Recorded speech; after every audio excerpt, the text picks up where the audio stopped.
ዛሬ ስለ ቡአ ነው የምነግራችሁ። ስለ ቡአ ማለት እንግዲህ አዋቂም ትልቅ ሰውም ወንድም ሴትም ችግር የሚመጣባቸው የአንጀት መውረድ የሚባለው ቡአ ነው እና እንዴት ነው ቡአ ከነመድኃኒቱ ነው የምነግራችሁ። እንግዲህ ቡአ ማለት ምልክቱን ልንገራችሁ። መጀመሪያ ትክክለኛ ቡአ መሆኑን የምናውቀው ህፃናት ልጆች ላይ ሲወድቁ ዘጭ ብለው ሲወድቁ ህፃናቱ እነዚህ መሄድ የሚጀምሩ ህፃናቶች ዘጭ ብለው ሲወድቁ ይሄ አንጀታቸው እንዳለ ታች ድረስ ይዘረገፋል።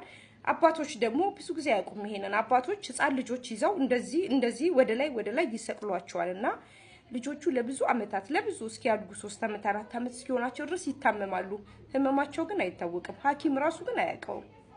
በጣም ያለቅሳሉ፣ ይነጫነጫሉ፣ ምግብ አይበሉም፣ ቮሚት አላቸው፣ ማስመለስ ላይኖርም ይችላል። ግን ማልቀስ፣ ምግብ አለመብላት፣ ምግብ አለመስማማት እና በጣም ከመጠን በላይ ማስቸገር ማለት ነው። እንደዚህ አይነት ባህሪ ያሳያሉ። በጣም አራስ ህፃን ልጆች አባቶቹም ይሁኑ እናቶች እንደዚህ ከፍ እያደረጉ የምታጫውቱ ሰዎች በጣም አደጋ አለው። ለልጆች በጣም ኢፌክት አለው። አድገው እንኳን ትንሽ በተጫወቱ ቁጥር ዛሬ የሚነሳባቸዋል ማለት ነው። እንደሱ እንዳታደርጉ በጣም ማስጠንቀቂያ ነው የምነግራችሁ።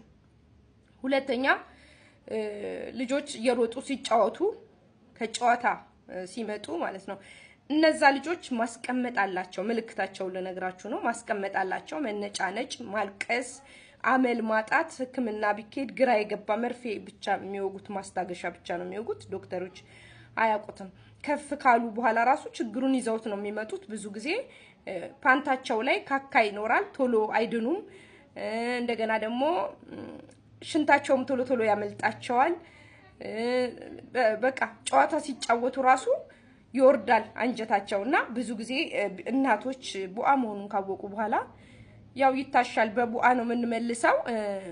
እኔ አሁን አንደኛው ትልቁ ልጄ እንደሱ ነው። በጣም ወፍራም ስለነበር ሁሉም ከፍ እያደረገ ያጫውተዋልና ለረጅም አመት ተቸግሬያለሁ ማለት ነው።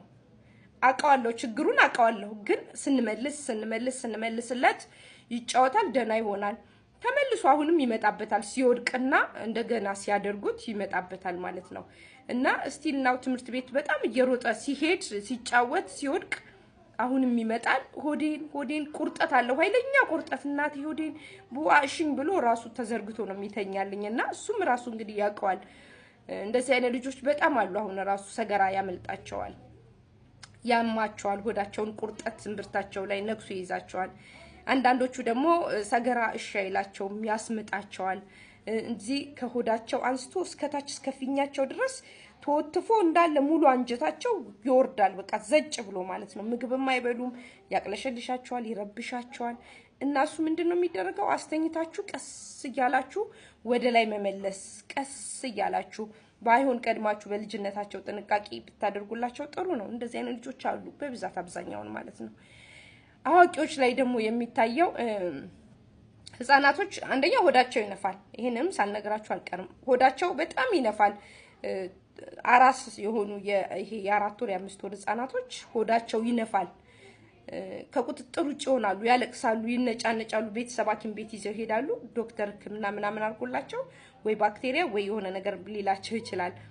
ከዛ ሰገራ አያሩም። ለሰገራቸው የሆነ ነገር ይሰጣቸዋል፣ ግን ህመሙ አላቸው።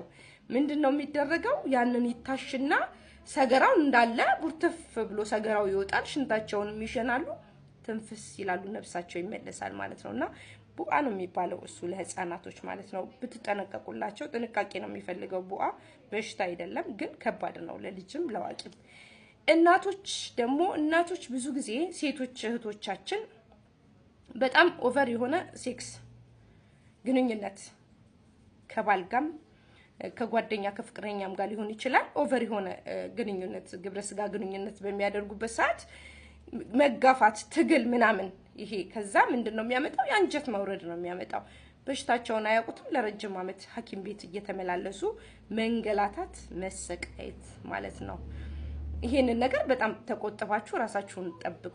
ነፍሰ ጡር ሴቶች ለምሳሌ አሁን ነፍሰ ጡር በዚህ ጋር አይመቸንም ብላችሁ በሌላ ፖዚሽንም በሌላ በኩልም ሊሆን ይችላል፣ በሚመች በኩል ማለት ነው ስታደርጉ ምንድነው ቀጥታ ቡአ ነው የሚወርደው እዚህ ማህፀናችሁ ስር ተወጥፎ ልጁ ያስቸግራችኋል ውስጡ እዚህ ማህፀን ስር ተወጥፎ ምጥ ይመስላል ወደታች ይላል ኃይለኛ ቁርጠት አለው ህመም አለው እንደዚህ አይነት እናቶች ላይ ይታያል ብዙ ጊዜ እቃ በማንሳት ከባድ ነገር በማንሳት ምናምን ይመጣል ጥንቃቄ ብታደርጉ ጥሩ ነው እንደገና ደግሞ